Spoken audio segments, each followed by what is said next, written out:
Svo Sæll Frosti, það fylgja örugglega fáir eftir Musk sem að miklum baráttumóð fleygði sér á spjótið og enn að sleikja sárin eftir það. Já, subjectið á þessum post auglýst eftir hinnum íslenska Musk.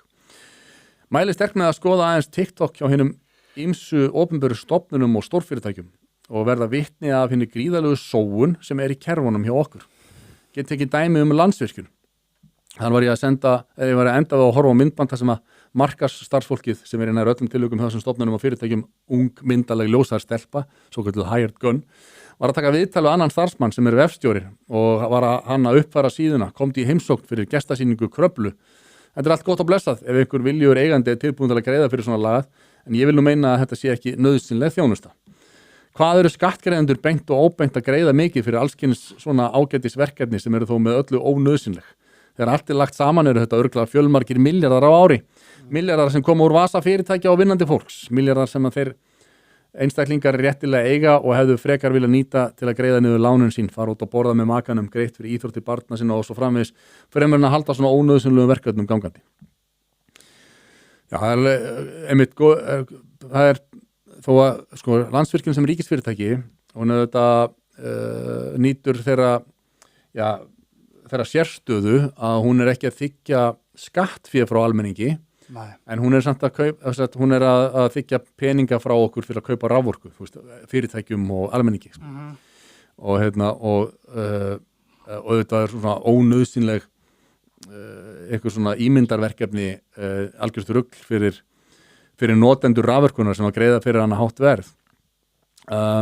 Líka gott skemmtefni að finna í TikTok umhverfis og orkustofnunar, þar sem mjög ungt fólk við leik að búa til myndefni, taka fundi og pæla í Excel-skjölum varandi lofttjúp jarðar. Ótrúlegt, kveðja áskrifandi. Og ég var með einhver TikTok-myndbönd, þetta einmitt Landsvirkjun, heyrum þetta og sjáum. Það vantaði fram á það. Já, nei, vil ég var ekki tróða þessum. Nei. Það ekki hægt.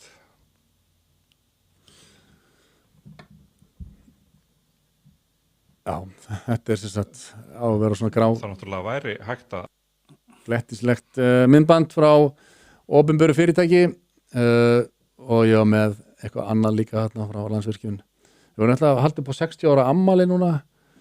Þetta hérna? Já. Örugglega frá Bjarni Ben eitthvað. Ok, við erum mætt hérna í Kringluna og við ætlum aðeins að forvitnast hvað fólk veit raunverulega Landsvirkjun. Erum með smá glaðning hérna fyrir líðin sem veit. Veistu hvað Landsvirkjun er? Volítið. Veistu hvað Landsvirkjun gerir? Nei.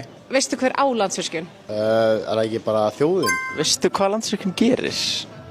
Nei, reyna ekki. Veistu hver á Landsvirkjun? Nei. Ef þú þurftir að giska, hver myndur halda? Örugglega frá Bjarni Ben eitthvað. Veistu hvað Landsvirkjun er? Já, ég hef ykkur hugmynd hvað Landsvirkjun er. Veistu hvað Landsvirkjun gerir? Já, ég veit að Landsvirkjun rekur vatnsaflsstöðvar allt land og framleiðir það bil 2/3 af allri raforku á landinu.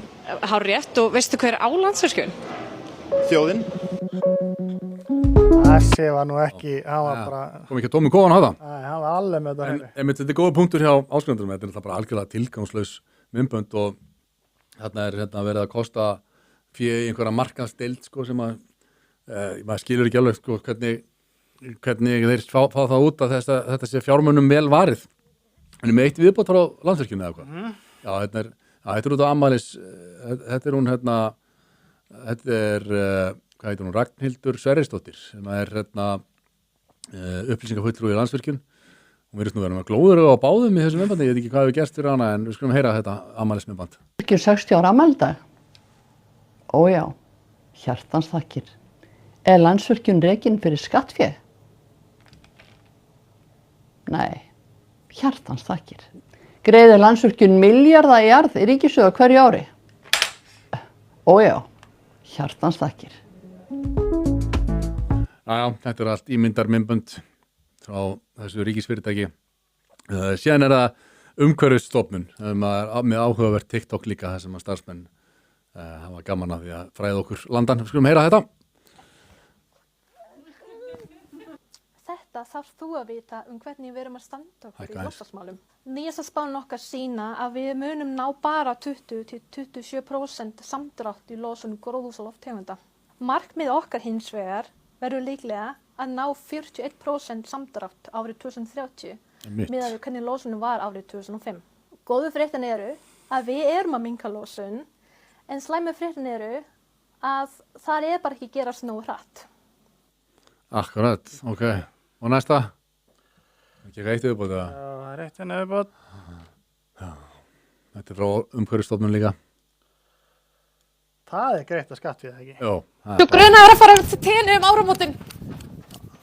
Þú grunaði á gamlan díseltrukk. Ég nota hann aldrei. Þú grunaði að veita ilmefnir í slæm en er með 18 ilmkerti heima hjá sér. Svo grunaði að var með 3 fyrirlestra matasóun í vikunni en er með fullan ískap af skemmtum mat. Þú grunaði alltaf að skoða föt á netinu. Já, bara skoða. Þú grunaði að fyrir alltaf upp með lyftunni í vinnuna. Hei, ég þarf að spegla mig. Þú grunaði að lappar í vinnuna en keyrir alltaf í rektina. Rektin er geðveikt langt í burtu. Svo grunaði hefur farið í 5 utanlandsferðir á árinu. 2 vinnuferðir. Svo grunaði að notar ChatGPT reglulega í vinnunni. Má það ekki? Já, einmitt. Íleitt gleði og fjör, maður. TikTok-deildin hjá umhverfisstofnun. Þetta eru hinn opinberu starfsmenn sem að hafa rosalega mikið að gera í vinnunni og fá greitt laun af skattfé okkar.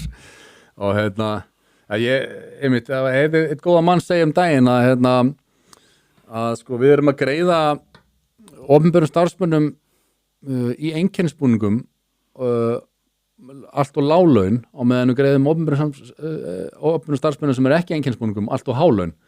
Einkennisbúningum eru auðvitað lögreglumenn, slökkviliðsmenn, sjúkraliðar og svo framvegis.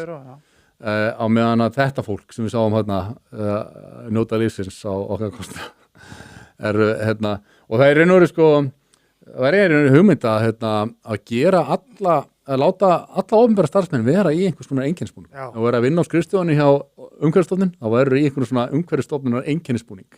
Bara til þess að þú veist minna. Það væri fáralegur. Já, til að minna okkur öll á og þú veist. Já, þessi er að fá pening frá okkur. Fyrir hvernig þú veist að vinna og hver er að borga þér peningin. Ég held að það væri alveg vel til þess fundið að taka upp slíkt kerfi. Kæru vinir, takk fyrir að horfa á stutt brot úr Harmageddon. Við minnum á að það kostar ekkert að brosa og það kostar heldur ekkert að subscribe hérna á YouTube-brásun okkar. En ef þú vilt sjá þáttinn í fullri lengd þá ferðu inn á broadcast.is og nærðir í áskrift. Takk fyrir.